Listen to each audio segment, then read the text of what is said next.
F6A engine Suzuki. Ayan, so magpapalit tayo ng carb.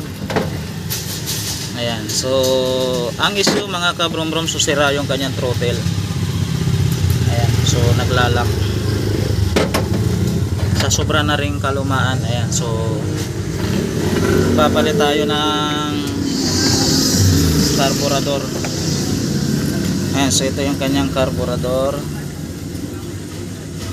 Ayan, so Suzuki F6A. Ayan, so gawa siya ng Moasi. Ayan.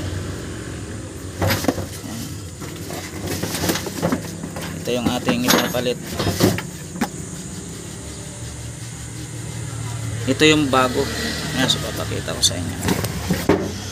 Ayan. Ito yung kanyang bago at ito yung kanyang luma.